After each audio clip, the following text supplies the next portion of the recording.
If the events of this past week were to communicate one thing loud and clear, it is that the time for Glass-Steagall national banking and NWAPA has come. But with Barack Obama in the White House, the time that still exists to enact those policies may be swiftly cut short by the thermonuclear conflict with Russia that Obama is committed to. Just yesterday, Russian Prime Minister Medvedev warned unequivocally that nations seeking to usurp the national sovereignty of any nation, especially theirs, that nuclear war is indeed on the table for any such violation. Это реалии, с которыми мы все должны считаться. И государственной власти придется дать на этот запрос свой, надеюсь, эффективный ответ. Доктрина государственного суверенитета. Она не должна размываться, даже если это удобно для достижения каких-то текущих политических целей. Вплоть до цели избраться на соответствующую позицию. Это просто опасно для мирового порядка. А примеров посягательств на доктрину суверенитета в последние годы было очень немало. Чего стоят и военные операции против иностранных государств в обход Организации Объединенных Наций, заявление о том, что тот или иной политический режим потерял легитимность, причем заявление со стороны иностранных государств, а не со стороны народа соответствующей страны, введение всяческих коллективных санкций в обход международных институтов. Все это не улучшает ситуацию в мире, а последствия скоропалительных военных операций в иностранных государствах обычно заканчивается одним – приходом к власти радикалов. Я уже не говорю, что в какой-нибудь момент такие действия, которые подрывают государственный суверенитет, могут закончиться вполне себе такой полноценной региональной войной. И даже, никого не хочу пугать, с применением ядерного оружия. Об этом должны помнить все. This statement is an obvious message directed to the Obama administration indirectly and the financial power that controls it. Since the illegal war launched in Libya last year and even the more unlawful assassination of Muammar Gaddafi, the administration has done nothing but show a disgusting abuse of executive power and criminal disregard for domestic and international law, a disregard that nations like Russia and even high-level U.S. military officials view as threats to national sovereignty. Russia has repeatedly stated that that is the issue over military intervention in Syria and Iran: sovereignty. That is the issue at stake with all the threats occurring at this point. And beyond a shadow of a doubt, it's what's at stake with the joint U.S.-NATO anti-ballistic missile system being built in Europe aimed at Russia.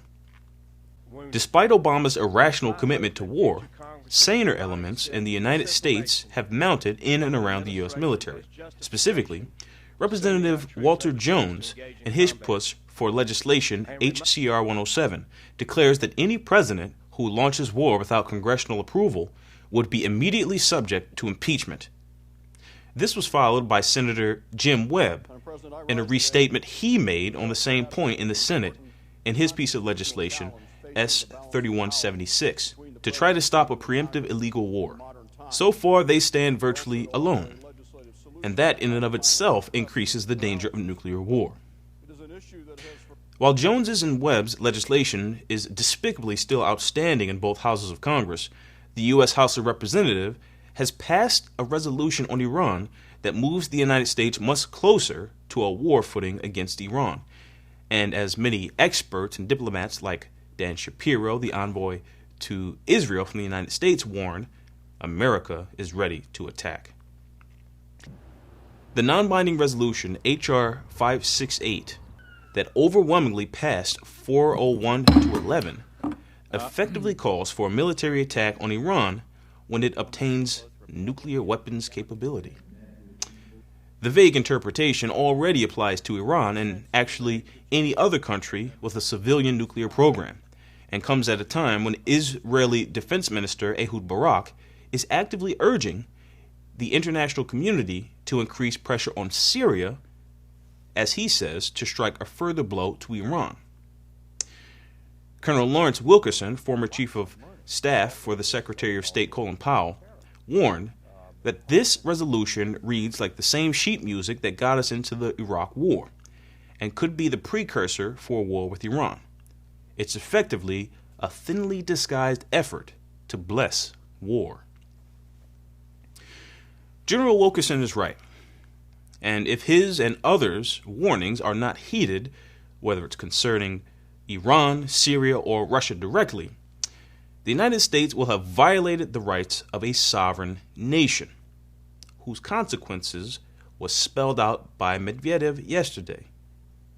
Those consequences being a thermonuclear war, threatening the annihilation of the entire human species. That is President Obama's commitment. Therefore, there is no discussion of war avoidance policy that does not include removing Barack Obama from office. We have been warned, and the way things are looking now, we will not get another one.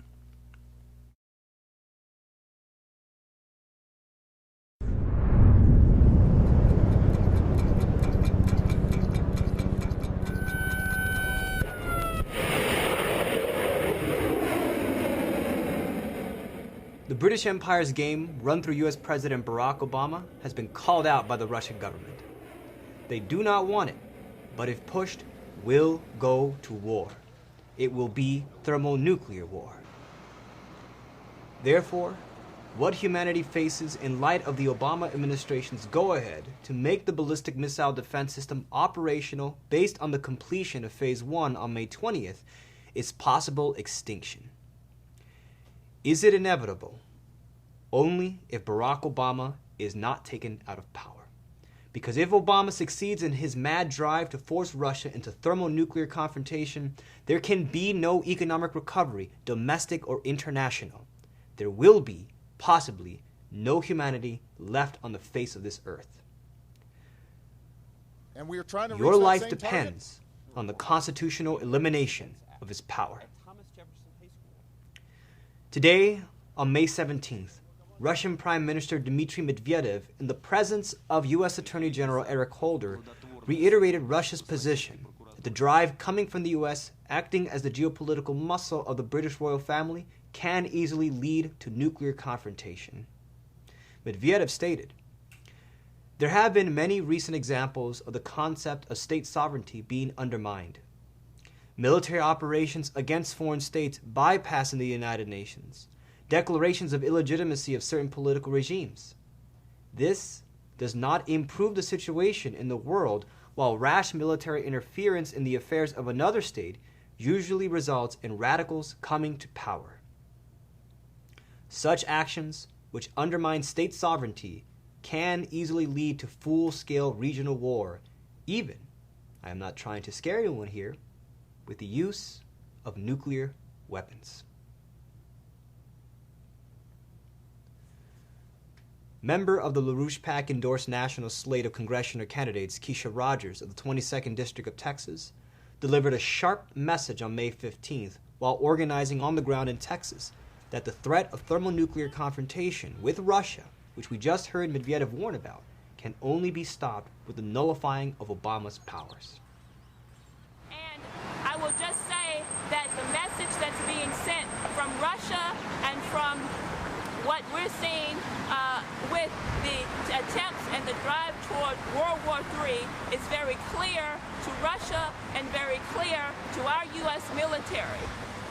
The solution is we have to get Obama out now. We have to stop this collapse, and everything that you have to put into this fight. Let's send a message, clear message to the White House. Obama must go. Let's take the nation back, and we can win this fight for mankind. Thank you. As it stands, Barack Obama has been rejected by the American people. There is no response that will come from this administration on the collapse of the entire world financial system. All American citizens can expect from the Obama party is a showdown of thermonuclear confrontation with Russia. Do we wish to survive? That is the question. Don't simply tell yourself, yes, you want to live. do what will enable us to live and implement the package to turn the situation around. Dump Obama. Dump him now.